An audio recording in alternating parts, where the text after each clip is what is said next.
Saúdo os irmãos com a graça e com a paz do nosso Senhor Jesus.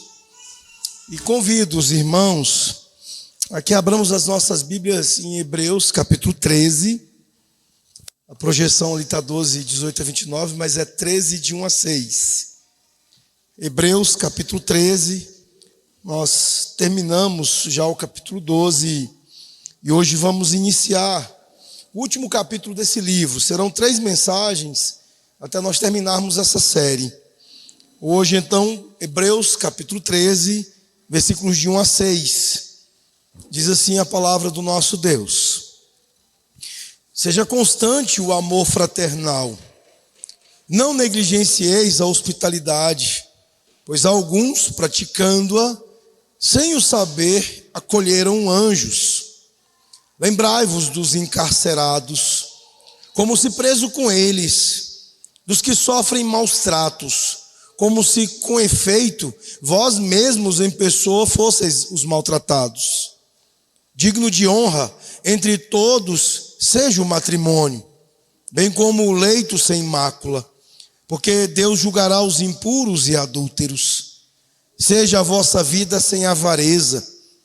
Contentai-vos com as coisas que tendes, porque Ele tem dito: de maneira alguma te deixarei, nunca jamais te abandonarei. Assim, afirmemos confiantemente: o Senhor é o meu auxílio, não temerei. Que me poderá fazer o homem? Vamos orar, queridos. Senhor nosso Deus e nosso Pai, ó Deus, nós estamos com a Tua palavra, Senhor, diante de nós. Simplesmente fazer a Sua leitura, ó Deus, já nos abençoa. Mas, ó Deus, nesse momento nós queremos explicá-la e aplicá-la para o bem das almas das Tuas filhas e dos Teus filhos. Ó Deus, mas não ousamos fazê-lo sem a direção do Teu Santo Espírito. Ó Deus, nesse momento então nós clamamos, ó Deus, que Tu nos conduza neste momento com o poder e com a gloriosa direção do Espírito Santo, ó Pai. De maneira que o Espírito nos conduza, ó Deus, sustentando a fidelidade do instrumento, do mensageiro imperfeito que Tu usas. E, ó Deus, seja Ele mesmo a levar as palavras de vida, as instruções santas do Senhor aos corações dos Teus filhos, ó Pai. Ao mais profundo dos seus corações, para que deles possam, ó Deus, florescer, vicejar vida, ó Pai, vida agradável ao Senhor.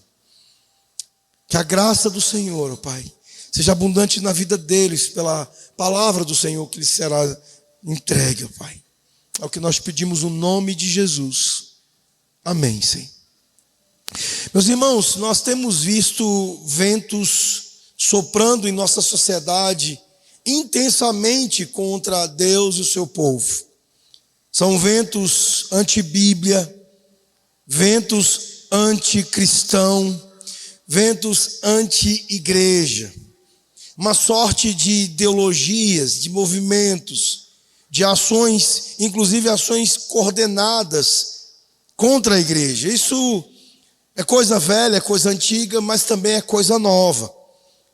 É coisa nova porque até mesmo sociedades inteiras que foram estruturadas a partir do próprio cristianismo, da fé da igreja, como os Estados Unidos da América, a própria Europa, berço da reforma protestante, cujas nações se desenvolveram largamente sob a influência do cristianismo e hoje padecem e promovem esses ventos contrários à Bíblia, ao cristianismo, à igreja, à hostilidade declarada, rebelada contra Deus.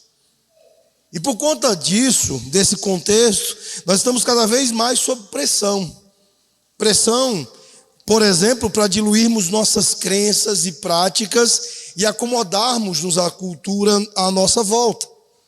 Desde o Supremo Concílio em Cuiabá, que não tem sido poucas as pressões de jornais grandes, órgãos de comunicação, como eu citei aqui já para vocês, Estado de São Paulo, Folha de São Paulo, jornais menores, todos comprometidos com essa agenda progressista e estabelecendo uma grande pressão sobre a igreja presbiteriana em razão das decisões firmes e fiéis que nós tomamos ali em Cuiabá de manter a nossa igreja no curso das Escrituras e da fidelidade bíblica. Ao chegarmos a estas últimas mensagens de Hebreus, ao capítulo 13, as 3 mensagens que aqui nós temos reservadas, a série desse livro, nós percebemos o quanto precisamos da mensagem que aqui encontramos ao longo das exposições que aqui tivemos. Esse livro, ele martelou nas nossas mentes a exortação do autor sobre perseverança e permanência no Senhor Jesus Cristo. A despeito de qualquer coisa, desde a abertura do livro no capítulo 1, nós vimos e estamos ouvindo sobre o fato de que nós não devemos retroceder. Jesus é melhor, Ele é supremo sobre todas as coisas, Ele é tudo de que precisamos, e nós não podemos trocá-lo, nós não podemos recuar de nossa fidelidade a Ele por qualquer tipo de pressão ou perseguição. A exortação do autor até aqui, o seu argumento consistente, pode ser resumido em uma frase. A história de Hebreus é que Jesus é digno da sua fé. Tenha fé nele e não desista. É essa, meus irmãos, a frase que resume tudo o que nós ouvimos nestas muitas mensagens, mais de 30 mensagens, 37 mensagens até aqui no livro de Hebreus. Tenha fé em Jesus e não desista. Existirão todos os tipos de pressões em nossas vidas que nos afastam ou que tentarão nos afastar de nossa fidelidade absoluta a Cristo e ao seu Evangelho. E você não deve abandoná-lo. Mesmo que esta pressão seja dolorosa, difícil, o que nós ouvimos é que você precisa perseverar em sua fé, porque Jesus é digno de sua fé. E neste último capítulo, o autor, ele nos conduz a algumas exortações muito práticas para nós. Nós veremos até o versículo 6 hoje, no próximo domingo até o 19, e depois o restante do capítulo e do livro. E nestas mensagens, nós estaremos ouvindo e vendo sobre deveres cristãos estratégicos, acompanhados de um apelo final, para que nós não renunciemos ao Senhor Jesus Cristo para abraçar as ordens superadas da religião. Para que nós confiemos de fato naquele que é merecedor da nossa confiança. Cada um destes deveres estratégicos, eles são cruciais, não apenas para o nosso testemunho como cristãos, mas para o próprio bem-estar da igreja e para que sejamos capazes, estando juntos, de suportarmos estas pressões. Toda essa carga de pressão que o mundo tentará e tem imposto sobre nós. Um apelo enfático para nós vivermos segundo o que nós cremos. Um apelo enfático para que as nossas práticas, elas testemunhem ao mundo de maneira grandiosa aquilo que nós cremos do nosso Senhor e do nosso Salvador Jesus Cristo. Esses deveres, eles são uma espécie de repetição daquilo que é o conteúdo das cartas do Novo Testamento. Todas elas dão uma grande ênfase no amor fraternal, na hospitalidade, na manutenção dos padrões bíblicos de moralidade e sã doutrina, e na manutenção de uma consciência limpa por meio do arrependimento e de orações regulares. Da mesma maneira como nós vemos isso no apóstolo Pedro, nas cartas de Paulo, nós encontramos aqui também em Hebreus. Um padrão para que a nossa vida seja consistente com a nossa fé. E providencialmente, esses são todos os tópicos abordados aqui como uma forma de fortalecer e dar consistência à nossa própria perseverança. Portanto, meus irmãos, este é o envoltório final do livro de Hebreus. Serve como resumo prático de todas as coisas que darão evidência da nossa perseverança e da nossa permanência no Senhor Jesus. O autor, ele tem nos falado já de algumas maneiras nas mensagens anteriores sobre a motivação para o amor cristão. E agora ele exorta-nos a viver este amor. a demonstrar este amor em nossa conduta, a permear todas as nossas ações por este amor fraternal. Vimos que ele vem num tom falando perseverem, perseverem. E no capítulo 12 foi nos enfatizado a questão de que essa perseverança é comunitária. Mas já tínhamos tido uma introdução sobre isso, quando lá no capítulo 10 ele falou sobre a necessidade de congregarmos e para estimular uns aos outros no amor e nas boas obras. Isso tudo, meus irmãos, o autor entende, são ações necessárias para que nós possamos consistentemente suportar o mundo, professando diante do mundo, não apenas com palavras, mas com ações, com o nosso testemunho, o fato de que de fato cremos em Jesus e agimos de acordo com os seus padrões. Então ele abre o capítulo 13 justamente pelo amor fraternal, porque isso é crucial, porque isso é o que está na base do que nós podemos dizer ser aqui a expressão de uma melhor consciência para a igreja, para os crentes, para as nossas vidas. Uma melhor consciência que ela surge de uma comunidade construída pelo amor. Esse é o argumento final e prático, pastoral, com que o autor escolhe terminar o livro de Hebreus. Portanto, o texto deixa-nos claro e ele vai progredir nesse sentido, de que nós somos sustentados pelo amor de Deus para viver o amor fraternal. Ele primeiro diz que nós devemos amar uns aos outros, para depois nos mostrar a sustentação deste amor. Estas são as duas coisas, ou as duas estruturas fundamentais do seu argumento nesses primeiros 6 versículos. Deixar-nos claro que, segundo Jesus, a reconciliação amorosa é responsabilidade de todas. Essa é outra maneira dele dizer, olha, ame a seu próximo como a si mesmo, como disse em Lucas capítulo 10, versículo 27. Mas a sustentação desse amor de vocês se dará a partir do fato de que eu vos amei. E, portanto, vocês devem amar uns aos outros como eu amei vocês. Então é assim que nós começamos. Vejam novamente o versículo 1. Ele diz, seja constante o amor fraternal. É assim que começa uma melhor consciência para uma comunidade e para crentes que deverão na vida prática perseverar e se manterem em Jesus. Eles precisam viver com constância o amor fraternal. Eles precisam amarem-se uns aos outros. Mas essa sessão não apenas abre com essa, digamos, expressão fundamental, que é a base das coisas, mas ele já nos dá nos versículos 2, 3 e 4, maneiras muito práticas pelas quais esse amor fraternal ele será visível. O texto então continua dizendo, olha, não negligencieis a hospitalidade, pois alguns, praticando-a sem o saber, acolheram anjos. Lembrai-vos dos encarcerados, como se preso com eles, dos que sofrem maus tratos, como se com efeito vós mesmos em pessoa fosseis os maltratados. Meus irmãos, esta é a ideia bíblica de empatia. Durante o período da pandemia, nas disputas todas que nós acompanhamos, muito se falou de empatia. As pessoas cobrando empatia umas das outras.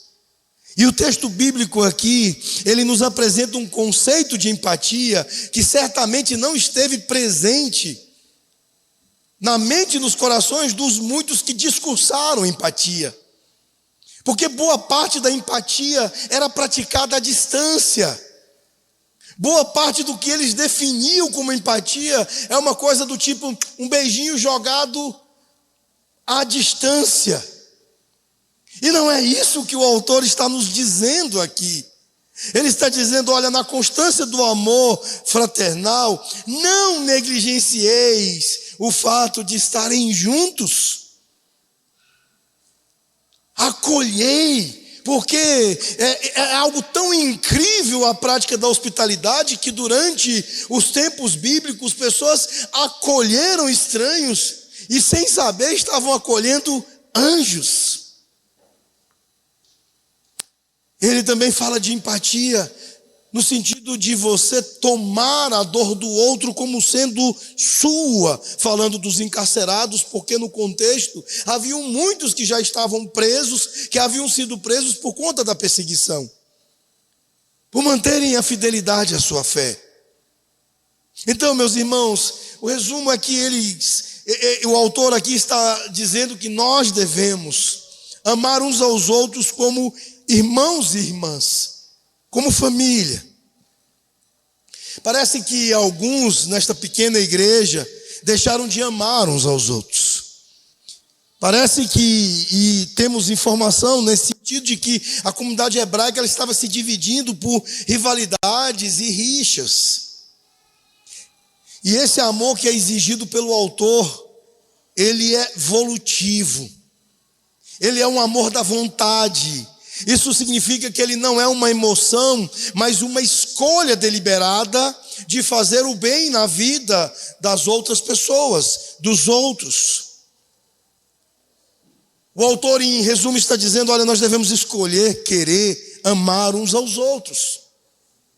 Não por causa de algo que eles fizeram para merecer isso, mas porque eles estão em Cristo assim como nós estamos em Cristo e por isso somos uma família.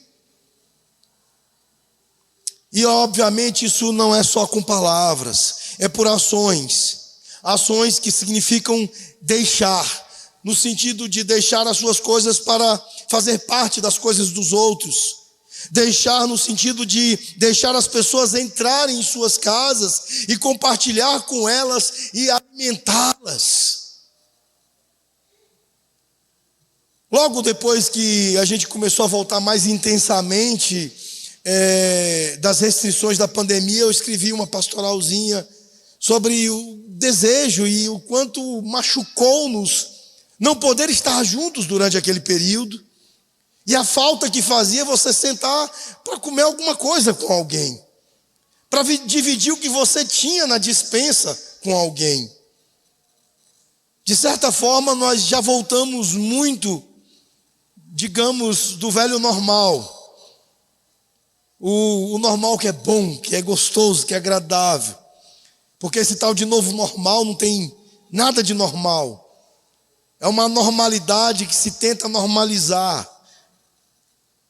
Então, meus irmãos, eu acredito que há ainda muito mais para retomarmos. E, na verdade, se nós formos pegar o que nós tínhamos antes dessas coisas todas de isolamento social, de distanciamento social, nós certamente não estamos ainda no padrão e não estávamos no padrão que o autor aqui está exigindo de nós de hospitalidade.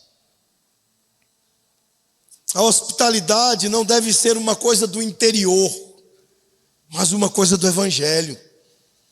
As coisas que nós provamos nas cidades pequenas, e aqui quem já viveu em cidade pequena sabe do que eu estou falando, de você botar uma cadeira preguiçosa na porta de casa, sentar, bota umas 2 ou 3 do lado, só esperando quem que vai ser o primeiro vizinho a aparecer e sentar para prosear com você. Aquele cafezinho quente feito na hora, eu prefiro com açúcar, né? Por mais que se fale mal do açúcar, hoje em dia está um discurso muito forte contra ele, mas eu prefiro adoçadinho. Um cafezinho como o da Mary, bem docinho, né? Quem já provou aqui sabe do que eu estou falando. Cafezinho da Suzana também é docinho. Um cafezinho desse quentinho, com umas fatiazinhas de queijo, ou então com um pãozinho de queijo tirado da hora. É dessas coisas que o Evangelho está aqui nos falando que são deveres sociais nossos. Isso, meus irmãos, não são regras do interior. Isso não são coisas e regras sociais do interior. Isso são deveres sociais do Evangelho. É isso que o autor quer que saibamos aqui. Então, meus irmãos, o amor envolve sair. O amor também envolve acolher. Envolve sair para quem está sofrendo, seja no hospital, sejam os presos pelas perseguições, sejam os solitários. Esses são os nossos irmãos e irmãs e nós precisamos ir até eles. É isso que o autor quer que a gente entenda. Talvez você não saiba por onde começar em relação à hospitalidade, mas eu queria dar uma sugestão para vocês aqui na igreja. Comece a praticar a hospitalidade sua, o seu envolvimento com a hospitalidade bíblica a partir da junta diaconal. Procure o diaconato da nossa igreja, os nossos irmãos diáconos. Você sabe o que eles estão fazendo? Há muitas coisas que eles estavam fazendo até aqui e estarão fazendo nos próximos meses e anos. Se envolvendo com as pessoas em suas necessidades. O que nós podemos dizer é que a diaconia ela está envolvida com o que nós podemos chamar de hospitalidade corporativa. A preocupação com as necessidades de muitos tipos das pessoas. A fome das pessoas. As necessidades materiais, as enfermidades das pessoas, o desemprego das pessoas. Então é bom que você procure os diáconos, procure o diácono Tiago, Gleidson, Marciano, o outro Tiago, Messias. Francisco agora vai estar fazendo um curso aí por uns tempos, então você não vai conseguir falar com ele por esses dias, mas procure seus diáconos e indague a eles quais são as pessoas que a junta conhece, que têm necessidades materiais, problemas emocionais, necessidades espirituais, às vezes necessidades financeiras. E não deixe apenas a junta trabalhar para essas pessoas. Você pode dar dinheiro para o trabalho da junta diaconal, mas mais do que isso, você pode dizer a eles: olha, meus irmãos diáconos, eu estou aqui para servi-los. Olha, o que eu faço para viver é isso e isso. Se vocês acham que isso de alguma maneira pode ajudar no ministério de ajudar as pessoas, eu estou aqui à disposição de vocês. Uma boa maneira de nós começarmos a ser hospitaleiros é através do trabalho de junta diaconal da nossa igreja. Eu e Nádia congregamos na igreja presbiteriana do Jardim América, lá em Goiânia. Eu não sei se a Nádia lembra, mas tinha um boletim da junta diaconal, que era uma espécie de classificado de serviços. E a igreja era pequenininha como a nossa, mas uma igreja muito atuante. E ninguém ficava desempregado por muito tempo lá. Sob o pastorado do reverendo Iantor, a junta se organizou muito nesse sentido, de maneira que eles estavam muito atentos a pessoas que estavam necessitando de emprego. Eu me lembro de uma ocasião em que um jovem diácono, ele próprio ficou desempregado, e era muito tímido, muito calado. E ele estava muito preocupado ali naqueles dias com as necessidades dos outros, mas sem falar da dele. E quando a igreja soube que esse irmão estava desempregado, foi uma mobilização de 2 dias, e em 2 dias a igreja arrumou um emprego para ele. Foi das coisas lindas que eu pude contemplar, testemunhar ali daquela igreja. Nós podemos fazer muito, começando do nosso envolvimento com hospitalidade e se engajar com os nossos irmãos da junta diaconal. Mas o versículo 4, ele adiciona uma coisa interessante. Aqui, ele fala sobre casamento e pureza. Vejam o versículo 4, ele diz: digno de honra entre todos seja o matrimônio, bem como o leito sem mácula, porque Deus julgará os impuros e adúlteros. A expressão é dura, é pesada, de repreensão à imoralidade e as regras, os deveres sociais aplicados ao casamento. Mas o que eu, pelo menos, pude perceber, e foi assim que o Espírito me fez olhar para esse texto, é que há uma junção curiosa, interessante aqui, em relação aos deveres sociais. Porque os cristãos, meus irmãos, eles são vistos apenas como conservadores. E no sentido dos liberais americanos ou progressistas, é muito dito que nós somos despreocupados com os pobres, que nós nos preocupamos demais com valores morais, com questões de costumes, e não nos preocupamos com aqueles que sofrem e passam necessidade. Mas o que eu acho interessante é que o texto deixou para trazer o dever da nossa faceta conservadora no 4º versículo. O 2º e o 3º falou justamente das questões ligadas aos necessitados, aos que sofrem, aqueles que precisam ser acolhidos. Meus irmãos, se tem uma coisa que só cristãos podem ser, é progressista no sentido de se preocupar com quem sofre e conservador no sentido de se preocupar com moralidade ao mesmo tempo. Lá fora, eles falham nas duas coisas. Os pseudo-conservadores, na verdade, são uma caricatura da ideia de moralidade. O que dizer da massa de neopentecostais defensores da teologia da prosperidade, do evangelho da saúde e da riqueza, que estão discursando conservadorismo e moralidade no nosso contexto político, no nosso contexto social, e eles são a vergonha que são. Que conservadorismo há neles, se eles são desconstrucionistas de todas as coisas e valores que as Escrituras nos apresentam como deveres tão caros ao Senhor? A lei de Deus. De muitas maneiras eles são negligentes à lei de Deus. E o que dizer da falsa generosidade dos progressistas, que querem sempre ajudar os pobres, os necessitados com o dinheiro dos outros, arrancando o dinheiro dos outros para ajudar os pobres e ficando com a maior parte para eles, numa corrupção desenfreada, vergonhosa. Se existe de fato alguém que está tanto preocupado com questões morais, com valores morais e com a ajuda daqueles que sofrem, estes são os cristãos. Os cristãos, meus irmãos, eram muito estranhos naquela cultura. E eles são igualmente estranhos e desafiam as categorias em nossa cultura hoje.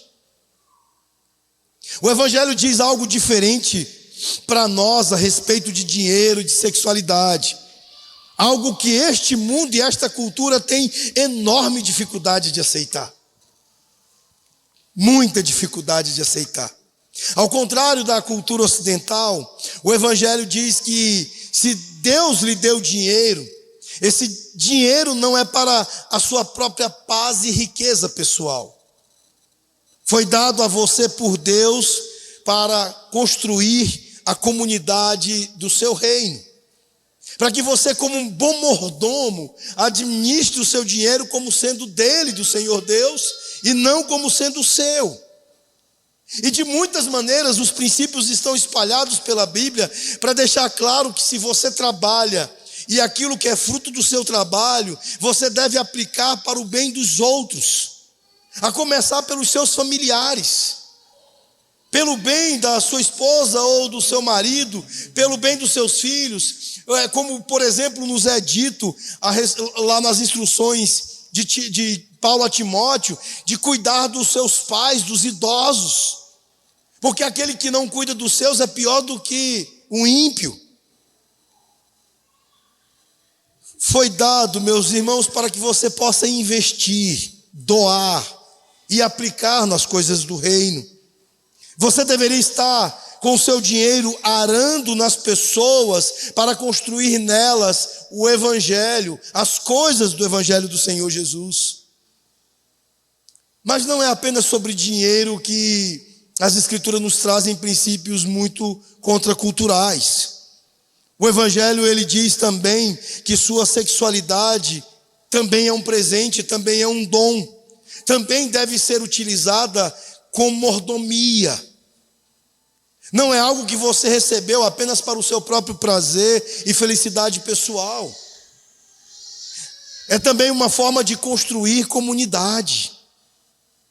Essa é a razão pela qual o Evangelho sempre diz que o sexo, ele é uma prática nutritiva e unificadora apenas para ser compartilhada entre um homem e uma mulher em uma aliança exclusiva e vitalícia. É algo pactual, com propósitos santos. O sexo, ele foi feito para estar dentro de um casamento, dentro de uma aliança entre um homem e uma mulher, e para o companheirismo conjugal, e para dar descendência consagrada ao Senhor. É uma disciplina estimulante e unificadora dentro de uma aliança entre um homem e uma mulher.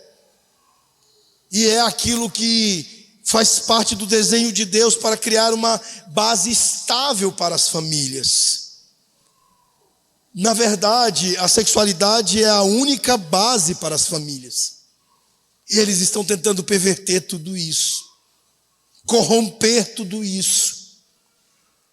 Ontem mesmo nós fomos a um evento de família e haviam alguns agregados dos parentes lá. E é assustador, é doloroso ouvir o que os nossos jovens estão reproduzindo, dizendo a respeito de sexualidade. Tratando como uma coisa que beira ao animalesco. Essa semana eu li uma matéria de que no Canadá foi liberado as relações sexuais entre pessoas e animais. Isso é diabólico, meus irmãos. Isso é algo completamente satânico. O sexo, ele é o único ambiente para se criar e se estabelecer famílias, uma base estável para famílias, e famílias que se tornarão um ambiente em que as crianças podem realmente ser criadas emocional e psicologicamente seguras. Em outras palavras, o Evangelho sempre disse que o seu dinheiro não é seu, e que para a construção da comunidade, ele não existe para o seu prazer. Mas o Evangelho também sempre disse que sua sexualidade não é sua. Ela está lá apenas para a construção da comunidade também, não apenas para o seu prazer. Então, pastor, não há prazer nenhum. Não é isso que eu estou dizendo. Não é fundamentalmente para o seu prazer, nem o dinheiro e nem a sexualidade. Mas o Senhor Deus, mesmo que não fundamentalmente, Ele permite, Ele inclui no desenho. O seu dinheiro, em algum momento, em muitas medidas, trará a você prazeres pessoais. Assim como a sexualidade trará a vocês prazeres pessoais. Mas não é o seu prazer o fundamento nem de um, nem do outro. Agora veja bem, de onde que nós tiramos e consolidamos a ideia bíblica de que não foi feito nem o dinheiro e nem o sexo para o nosso prazer? Nós tiramos, meus irmãos, da própria observação daquele que é a nossa referência para todas as coisas, o Senhor Jesus Cristo. Porque Jesus Cristo não tratou o seu corpo como se fosse seu. Não existe para o Senhor Jesus, não existe para o cristianismo a tal coisa chamada de meu corpo, minhas regras. Porque o próprio Senhor Jesus não tratou o seu corpo como se fosse seu. Ele não tratou sua glória e sua riqueza como se fossem suas.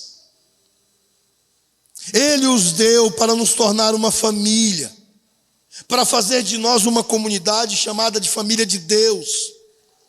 Esse é o princípio por trás dos princípios antes mencionados. É o princípio por trás de tudo que nós fazemos, e isso faz com que os cristãos pareçam muito estranhos para as pessoas dos nossos dias. Meio liberais em alguns aspectos e meio conservadores em outros. Era verdade naquela época e é verdade agora isso. E nós precisamos entender que se há alguém que tem o seu favor, seu amor, o seu coração, qualquer pessoa a quem Jesus depositou, a quem Ele derramou, a quem Ele manifestou o seu amor, você também está ligado a esta pessoa. Então você não deve deixar seu coração ir para longe dessa pessoa. As causas daqueles que são perseguidos em outros lugares, elas são nossas causas. Aqueles que estão envolvidos em tantos lugares pelo Evangelho, eles também são motivo do nosso envolvimento. É por isso que é tão importante nós voltarmos a algumas velhas práticas, como a de não apenas contribuir com missões, mas de orarmos por missionários. Escrevemos cartas para suas famílias, para eles. Termos conexões com aqueles que são perseguidos. Ter a prática semanal de acessar o portal, o ministério do Portas Abertas, e ver quem são aqueles que estão sendo perseguidos. Quem são aqueles pelos quais nós devemos estar orando juntos agora, hoje, amanhã, depois de amanhã. Porque em todo lugar onde tiver alguém que tenha sido alvo do favor de Jesus, do seu amor, que esteja no coração do Senhor, essa pessoa não pode estar longe dos nossos próprios corações. Porque nós devemos amá-los. Porque a melhor consciência dos crentes está no fato de que nós somos uma comunidade amorosa. Este é o primeiro ponto e o primeiro argumento do autor aqui. E no final, nos versos 5 e 6, ele então estabelece o ponto de que em tudo isso há algo ainda maior e mais importante. Que se nós temos que amar aqueles que são amados por Jesus, esse amor nem mesmo sobreviverá se nós não o amarmos. Você deve amá-lo. Versículos 5 e 6, ele diz: seja a vossa vida sem avareza, contentai-vos com as coisas que tendes, porque ele tem dito: de maneira alguma te deixarei, nunca, jamais te abandonarei. Assim, afirmemos confiantemente: o Senhor é o meu auxílio, não temerei, que me poderá fazer o homem. Meus irmãos, lá no Evangelho de Mateus, em Mateus 6, 24, o Senhor diz: ninguém pode servir a dois senhores, porque ou há de odiar um e amar o outro, ou se dedicará a um e desprezará o outro. Você não pode servir a Deus e ao dinheiro. Nós devemos estar contentes e livres do amor ao dinheiro. E um dos motivos é porque Deus disse: nunca te deixarei, nunca te abandonarei. Um dos motivos, meus irmãos, pelos quais nós amamos tanto o dinheiro, é porque nós achamos que ele é quem vai nos proteger. É porque nós achamos que é o dinheiro quem vai de fato nos sustentar, nos manter protegidos diante da enfermidade, diante das ameaças desse mundo. Ou seja, nós fazemos do dinheiro o nosso Deus. Por isso que nós amamos tanto o dinheiro.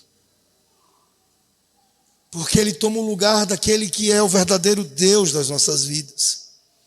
Nós somos capazes de impedir, meus irmãos, que o dinheiro e o materialismo eles governem as nossas vidas. Mas só faremos isso se nós entendermos que Deus está conosco. Você só terá uma relação adequada com o dinheiro se você ouvir esta promessa do Senhor, crer nela e viver confiante nela. Quando ele te diz: nunca te deixarei, nunca te abandonarei. Se você ouvir essas palavras, acreditar nelas e viver a partir delas, então você deixará de amar o dinheiro e deixará de viver pelo materialismo. E nós seremos capazes de manter nossos cônjuges em primeiro lugar também porque Deus está conosco. Nós seremos capazes de ser fiéis e puros em relação ao nosso casamento se nós também entendermos que Deus está conosco. Nós seremos capazes de amar uns aos outros como irmãos e irmãs em Cristo, porque Deus está conosco. Não por causa do que eles fizeram, não por causa de nossa própria sabedoria, bondade ou força, mas porque Deus está conosco. E só porque Deus está conosco e prometeu nunca nos deixar, nunca nos abandonar, nunca se afastar de nós, é que seremos capazes dessas coisas. Você pode ser sustentado em todas as áreas porque Cristo é aquele que nos sustenta. E uma vez que Cristo é aquele que nos sustenta, então nós podemos fazer tudo, inclusive sustentar os outros. inclusive assumir as dores dos outros como se fossem as nossas, porque elas não nos engolirão, porque nunca te abandonarei, nunca te deixarei, diz o Senhor. É por isso que nos tornamos capazes de coisas incríveis, como estes irmãos foram capazes. Concluindo, queridos, nós temos diante de nós deveres que revelam uma vida maravilhosa. E que vida maravilhosa é a vida de acordo com os mandamentos de Deus.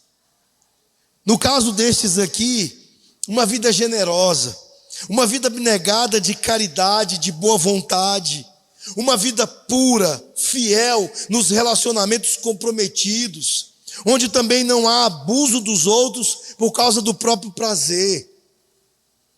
E finalmente nós vemos aqui uma vida satisfeita, com o coração fixado em coisas mais elevadas do que aquelas que são o envolvimento com a busca por prazer e por dinheiro.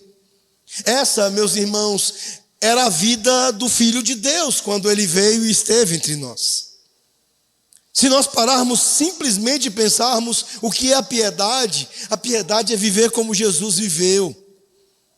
E os nossos deveres de piedade é viver imitando a vida que ele viveu. E essa é a vida que certamente ele está nos convocando a viver como seus discípulos. E que coisa incrível, que coisa enobrecedora, meus irmãos, é viver a vida imitando o Filho de Deus. Diz a história que Alexandre o Grande, ele sempre carregava consigo uma caixa cravejada de joias. E havia uma cópia de Ilíada de Homero dentro dessa caixa.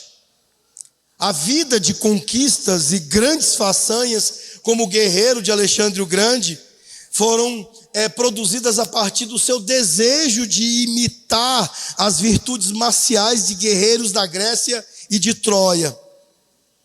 E ele realmente conseguiu fazer inúmeras vezes grandes coisas imitando estes heróis escolhidos por ele. Agora nós temos um outro livro e um outro conjunto de heróis para imitar e uma vida muito mais nobre para viver em imitação. E se é óbvio que Ilíada fez de Alexandre o que ele era, quão mais óbvio deveria ser para nós, queridos, que Jesus Cristo fez quem nós somos e fará de nós muito mais, muito melhores. Se a inspiração de Ilíada fez Alexandre fazer coisas tão grandiosas, imagine o que fará da sua vida a imitação de Jesus. Que a fé nele seja o princípio da nossa vida. E que a fé nele, a confiança nele nos leve a cumprir com estes deveres sociais aqui. Com esta melhor consciência de se viver a partir do exercício do amor fraternal, da nossa pureza em nossos relacionamentos, do nosso contentamento. Que todas essas coisas nos encham de uma vida melhor, queridos.